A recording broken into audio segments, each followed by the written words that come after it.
Então, para com isso, gente. A gente está falando sério, a gente quer resgatar o Brasil. Entramos num momento bastante especial, já pedindo para você deixar o seu like, seu joinha, muda tudo para gente, sua inscrição aqui no canal do Bradock Show, porque é hora de uma boa conversa, né, com essa bancada maravilhosa e com a oportunidade que temos de ter aqui conosco o Dom Luiz Felipe de Orleans e Bragança. E vamos falando sobre as raízes culturais do nosso Brasil de hoje.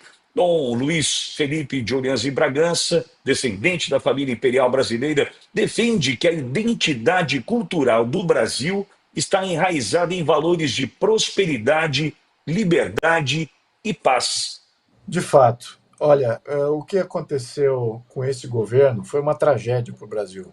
E eu espero que essa tragédia a gente aprenda com ela. Como eu já tenho falado até em comissão especial, a maior tragédia é não aprender com as tragédias. E nós estamos vivendo uma tragédia política, estamos vivendo uma tragédia social de apoio a um governo que eu julgo criminoso, né, com toda sorte de ineficiência, incompetência e corrupção aberta sendo praticada em todos os níveis do país, dos níveis institucionais do país. Isso é grave. E o que acontece com o tempo, isso acaba se normalizando por uma parcela mais acomodada da população.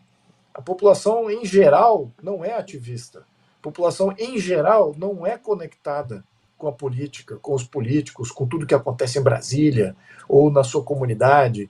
Então, isso é que é o grande risco, é que você tenha uma parcela que seja acomodada e assuma isso como sendo o novo normal, e que o país é um país corrupto, e que o país é um país ineficiente, atrasado, e que ele como indivíduo, ele também é isso.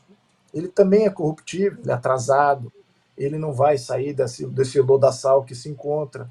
Então, todo esse efeito de valor é que a gente precisa combater. E quem é que deve combater isso? Aqueles que têm consciência, aqueles que agem na política, seja como civil, seja como um político eleito, como é o meu caso.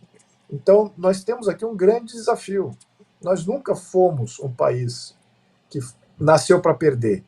Nunca, em nenhum momento da nossa história, tinha aquela consciência, não, isso aqui é um país de corrupção, de perdedor, de prostituição e de tudo quanto é crime, para tudo dar errado. Não, muito pelo contrário. Muita coisa tem que dar certo para se estabelecer um país continental do nosso tamanho. Muita coisa precisou dar certo para a gente ainda ter um tecido social que fala a mesma língua, que se entende, que se considera um cidadão brasileiro. Isso é uma construção social que é a nossa vitória. Isso é vitória da própria sociedade, da consciência que brota naturalmente da sociedade. Não é Estado nenhum que cria. No entanto, foi necessário, sim, um Estado formador, positivo, que de fato queria expandir, queria mais território, queria proteger aquilo que conquistou. Certamente que sim. Isso existiu no início do nosso país. Mas o que acontece nessa nova vertente, que nós vimos até no século XX, é de um outro modelo. É do modelo contra as nações. Não é só o Brasil que sofre desse problema. É uma ideia de que as nações são inimigas da sociedade. O Estado-nação, esse é um grande problema, não pode ser protegido. Temos que pensar em povos, em territórios que migram tranquilamente de um lado para outro, uma sociedade global. Então, essas ideias que brotaram no século XX nada mais eram do que ideias do século XIX, do marxismo do século XIX, que teve sua maturação prática no século XX. Mas, como o Serrão colocou aqui no início da sua fala, todas essas ideias, a velha esquerda, a nova esquerda, já faliram. E nós voltamos agora a nos reconectar com aquilo que sempre deu certo, que é a ideia do Estado-nação, a ideia de você ter uma pátria forte, de você ter uma sociedade forte e livre, combatendo e protegendo esse território e essa ideia de país. É isso que está em jogo, é a própria ideia da cidadania, a própria ideia do Estado, de que ele não serve para nada e de que ele é, de fato, um grupo corruptível que vai jogar a sociedade na berlinda. Isso é derivado de um problema somente. A sociedade está menos organizada, e ela é a sociedade majoritária está menos organizada do que os criminosos minoritários. Lembrando, toda ação precisa de muita organização, muito foco, muita coesão, e você consegue isso em grupos menores, o Estado já é essa concentração. E o que aconteceu nesses últimos períodos com essa esquerda fascista, e que segue exatamente o modelo fascista? Eu vou até fazer referência aqui ao que aconteceu na Alemanha em 1933. O nazismo estava perdendo. O nazismo nunca foi majoritário nas eleições que precederam 1933. Tinham menos de 40%, 30%, 35%, e foram perdendo, chegaram a bater 31%, 32%, estavam caindo. Mas o que eles fizeram? Eles eram organizados e focados. E os outros partidos que representavam 70% do eleitorado, esses eram difusos, desorganizados, e não conseguiram se proteger e proteger o seu Estado contra essa tomada do poder que foi o nazismo em 1933. Uma vez que você toma o poder do Estado, o Estado já é uma concentração, já cria aquela baixa entropia, né, de controle. Então, essa força, ela consegue ser totalmente assimétrica numa sociedade que, ao longo dos anos 30, foi se acomodando àquela realidade daquele grupo minoritário. Então, a gente está vendo meio que um reflexo disso agora no modelo praticamente igual. Uma tomada sistemática do aparelhamento geral do Estado. Isso a gente já é a segunda vez que estamos vendo isso. Essa é a tragédia, estamos vendo isso pela segunda vez. Precisamos aprender isso para não ter nunca mais uma terceira, quase uma quarta no futuro. As gerações precisam entender isso. No Brasil, o mesmo modelo foi aplicado de 2002 e agora, de novo, está sendo aplicado a partir de 2023. É isso que a gente tem que combater. É um modelo centralizador, controlador. E isso é contra a sociedade brasileira. Isso também vai destruir o Estado brasileiro. Não vai sobrar nada. O que pode acontecer é uma situação que a China viveu e que a China sabe lidar muito bem, que é se tornar um Estado fracassado. É aquele Estado que se deteriora, que se fragmenta em facções, como é a Síria hoje, como é a Líbia, como é a Venezuela, como foi a Colômbia até pouco tempo atrás, na mão dos narcotraficantes, talvez está voltando agora de novo, como está sendo o México, um Estado fracassado praticamente, um fantoche do narcotráfico e de várias facções. É isso que a gente não pode deixar o Brasil cair nisso, temos que aprender. O Brasil nasceu para ser um país imperioso, uma sociedade muito positiva e uma missão humanitária e também uma mensagem para as outras sociedades, que aqui pode ter um povo trabalhador, legal, gente boa, acolhedor e que não precisa fazer guerra. Mas se for para ter guerra, que vá para a guerra, que saiba se defender e que saiba defender aquilo que vale a pena. Porque hoje nem isso a gente tem o direito de fazer. De qualquer maneira, desculpa aqui o longo monólogo, espero estar ajudando e não distraindo aqui a todos, mas é que eu acho que, de fato, esses próximos 2 anos vamos ter crise. E essas crises não estão na mão da sociedade, não foi causado pela sociedade, mas está sendo causado por um grupo criminoso que hoje comanda o Estado brasileiro. Temos que aprender a usar essa oportunidade para criar o impasse necessário para que a gente tome o Estado de novo, para que a gente tenha um governo em 2026, uma mudança positiva a partir de 2026, que resgate tudo isso que eu mencionei, de como construir uma nação que a gente já foi. Infelizmente, na mão desses que estão ocupando agora, o plano deles é destruição total, é totalmente egoísta. E olha, a opção de não fazer nada é muito pior do que a opção de fazer, meus caros. Porque a China, como eu mencionei, se transformou num Estado fracassado, e você fala assim, mas isso foi durante um período curto. Não, 100 anos. 100 anos demorou para ela se reconquistar a ser um Estado, mais uma vez, digno. E claro que, infelizmente, dentro de uma situação também de guerra civil, lá com Mao Tse-tung e Chiang Kai-shek, mas, de qualquer maneira, se libertaram de tudo aquilo que aprisionava eles naquela total deterioração do Estado e deterioração da sociedade. Não queremos ver isso. Já estamos vendo muitos estados fracassados no mundo, não podemos nos tornar isso, muito pelo contrário. Precisamos usar esse momento para atingir a nossa grandeza. E, para isso, programas como esse são fundamentais. Muito obrigado aqui pelo tempo que está me cedendo aqui, está fazendo essa introdução a esse grande tema aí. Muito obrigado. Fundamental, Luiz Felipe. Agora, nós precisamos, sem dúvida alguma, resgatar os nossos princípios conservadores e cristãos para então encontrar um caminho para uma sociedade mais justa e desenvolvida. Isso Felipe coloca que em algum momento a gente vai ter que lutar. O brasileiro está preparado de fato para isso? Ele terá que ser provocado para isso? Qual a tua leitura para a gente de fato encontrar essa sociedade mais justa e desenvolvida, Constar? Boa questão. O Príncipe, nosso deputado aí, trouxe muitos pontos interessantíssimos na longa digressão e dá para fazer aqui um bate-papo de 6 horas só sobre um dos pontos, né? Por exemplo, ele mencionou o globalismo, que é uma ameaça hoje à soberania das nações. Esse conceito de cidadão do mundo que o Obama repetia. Eu sou um cidadão do mundo. Isso, o livro, por exemplo, do Mário Vargas Llosa, O Chamado da Tribo, o Vargas Llosa, como um liberal sofisticado, ele também é contra o tribalismo. E os tribalismos são perigosos, às vezes. Mas eu acho que, às vezes, o liberal ficou meio sem bússola e ele saiu de 8 para 80. E ele passou a rejeitar esse conceito de território, de nação, de sociedade.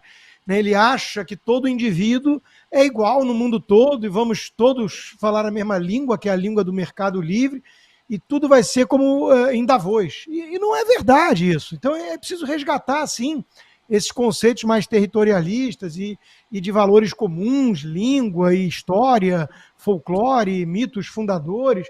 Tudo isso é muito importante, né? Que é onde o conservador vem resgatar o liberal, digamos assim. Eu acredito muito nessa união, Pitório. Essa é a união que está faltando. Respondendo a sua questão de bate-pronto, não, o povo brasileiro talvez não esteja pronto para isso. Nós temos um despertar muito recente, sequer para questões mais básicas do que estamos discutindo aqui, do papel do Estado, do indivíduo. É muito recente tudo isso. E de repente, nós estávamos colocando o país nos trilhos e fomos atropelados pela volta da quadrilha, que é uma minoria barulhenta, aparelhada, né, e criminosa. Isso é muito verdade, que o Luiz Felipe falou. Por acaso, hoje eu escrevi no meu X, e eu não gosto de nenhum fatalismo aqui. Aquela coisa de que o Brasil é lindo e Deus virou e falou, espera para ver o povo que eu vou colocar. Isso não é verdadeiro. Agora, eu coloquei a seguinte frase, que também não é 100% verdade, porque é o que o Lula repete sobre as elites, né? Mas as pessoas vão entender o meu ponto. O Brasil é abençoado por Deus e amaldiçoado pela elite podre. O que eu estou chamando de elite podre aqui é exatamente essa minoria organizada que tomou um estado de assalto. Hoje chegou a mim um vídeo desejando feliz 2025 do ex-governador Sérgio Cabral. Ele está livre, leve e solto, tomando água de coco, virou influenciador. O cara foi condenado a 400 anos de prisão, gente. O cara é réu confesso, ficou viciado em roubar. Esse cara está solto, eu estou censurado e ele não, no Brasil. Então, dá vontade de virar e falar, pô, um país que trata assim alguém como eu e assim alguém como o Sérgio Cabral não me merece, tchau.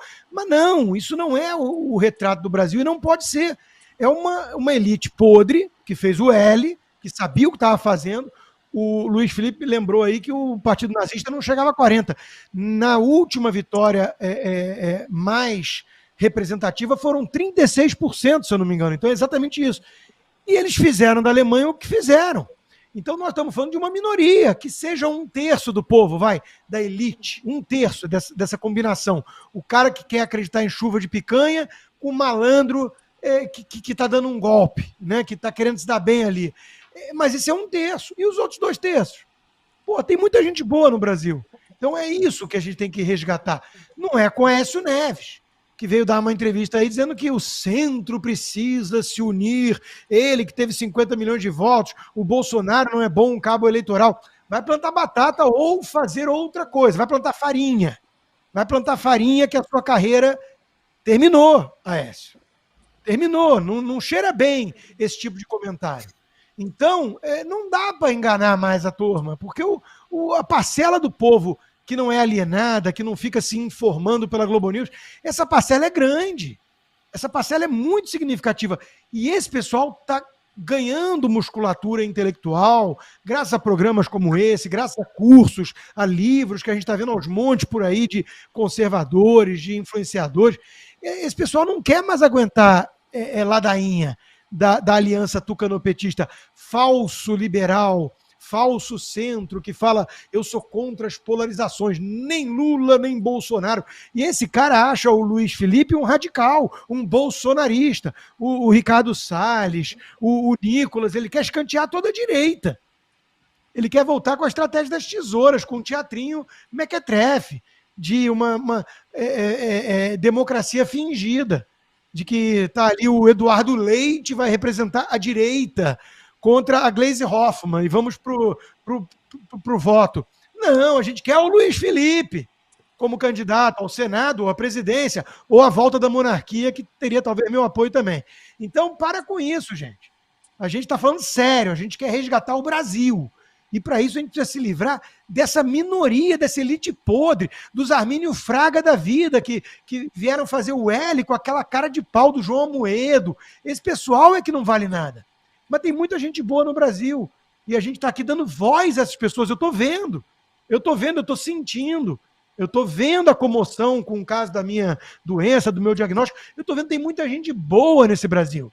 As pessoas querem um Brasil decente, querem resgatar, sabe o quê, Pitoli?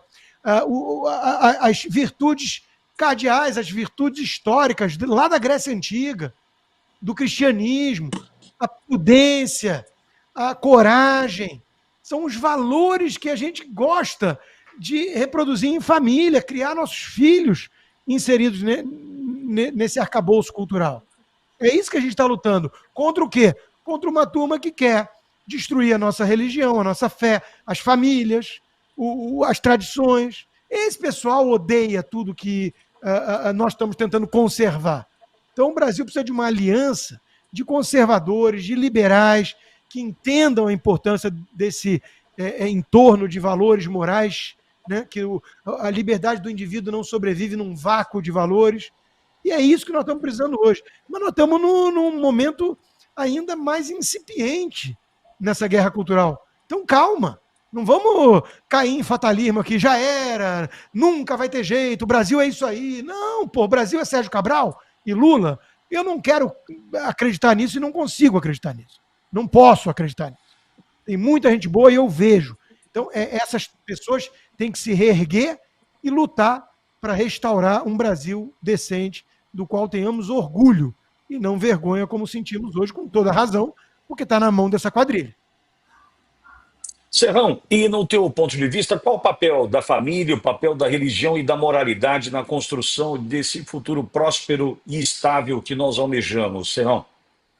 O papel é entender a realidade. Porque o que acontece? Olha, o Luiz Felipe ainda agora, ele marcou um gol que foi uma bicicleta tripla carpada.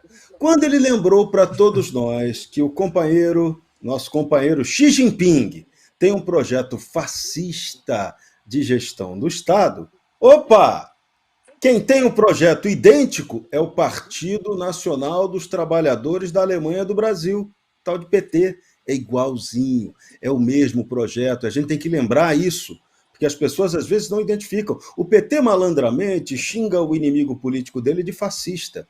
Só que fascista é o PT. O PT é que é Estado pelo Estado para o Estado, que é o conceito do fascismo. Então a gente aqui está abraçando quem? O camarada Xi Jinping, o modelito Xi Jinping. É isso que a gente tem que lembrar. E esse modelito Xi Jinping, ele é perfeito para o modelo brasileiro que está implantado. O Brasil é comandado por uma oligarquia rentista medieval, que não pensa no povo, que não tem projeto de desenvolvimento verdadeiro. Então o que a gente está fazendo agora é um momento, estamos vivendo um momento curioso no mundo. Vem aí o lourão Donald Trump com mudança de paradigma total. Vem aí uma evolução tecnológica impressionante. A gente vai ter daqui a pouco o sindicato dos robôs.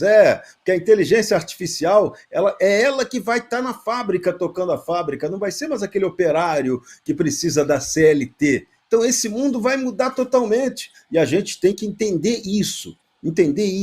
Que a gente aqui tem que pensar um projeto estratégico de nação, tem que discutir, começar a debater uma nova Constituição. E aí é por isso que eu exalto muito o papel do meu amigo Luiz Felipe de Orleans e Bragança, porque ele está tocando esse projeto aí.